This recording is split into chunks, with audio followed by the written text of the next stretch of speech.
और अगर हम में एक खासियत है हम सब में, तो वो ये है कि हिम्मत है हम में लड़ने की।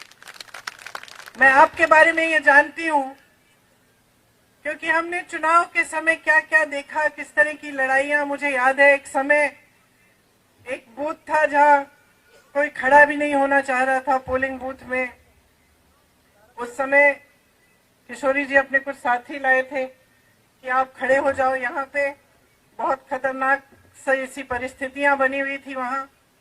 और मुझे याद है कि मुझे फोन आया 4:30 बजे कि दीदी आप आ जाओ लेने के लिए, नहीं तो यहाँ पे तो बुरा होने वाला है। तो उस जमाने से लेकर जब बिल्कुल मुश्किल परिस्थितियों में हम एक साथ इकट्ठे होकर दिन रात हमने काम किया और हम लड़े, ये बात हमने साबित की कि यहाँ का जो कार्यकर्ता है, अमेठी का जो कार्यकर्ता है, मुश्किल से मुश्किल परिस्थितियों में खड़ा रहता है, दृढ़ रहता है, मजबूत रहता है और कभी हिम्मत नहीं हारता। क्यों? ये गहरी बात है। आपको गहराई से समझना पड़ेगा कि ये क्षेत्र क्या है और इसका इस देश में महत्व क्या है, इस देश के इतिहास में महत्व क्या है। किशोरी जी ने जिक्र किया किसान आंदोलन का। कौन सा किसान आंदोलन? जो मोतीलाल नेहरू जी और जवाहरलाल नेहरू जी के समय था, ब्रिटिश साम्राज्य के समय। पहली बार जब मोतीलाल नेहरू जी और जवाहरलाल नेहरू जी गिरफ्तार हुए तो यहीं रायबरेली में हुए। जब वो किसानों के आंदोलन में शामिल हुए तो ब्रिटिश साम्राज्य ने उनको गिरफ्तार किया।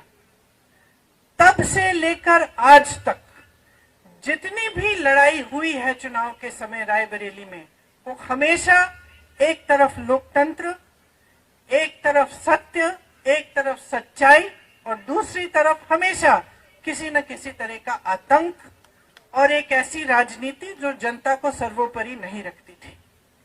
और हमेशा इस लड़ाई में आप खड़े हुए हैं लोकतंत्र के लिए। आपने जिताया है सच्चाई को, सत्य को, और लोकतंत्र के जो मूल हैं, जो असूल हैं, उन्हीं को आपने जिताया है। कभी कभी आपको लगा कि आप नाराज हुए शायद, तब भी आपने सही रास्ता दिखाया। इंदिरा जी जब हारी रायबरेली से तो नाराज नहीं हुई आपसे। उस हार से वो सीखी, उस हार से उनके मन में ये भावना है कि हाँ, जनता मुझसे नाराज है, मैंने कुछ गलत हो सकता है किया है। और फिर उस पे मंथन करके उन्होंने एक दूसरा रास्ता, अलग रास्ता पकड़ा और अगली बार चुनाव जीती। तो ये आपकी जो भूमिका रही है, रायबरेली की जनता की भूमिका, वो यही भूमिका रही है कि आपने इस देश के लोकतंत्र का प्रतीक यहाँ पे रायबरेली में पूरे देश को दिखाया है।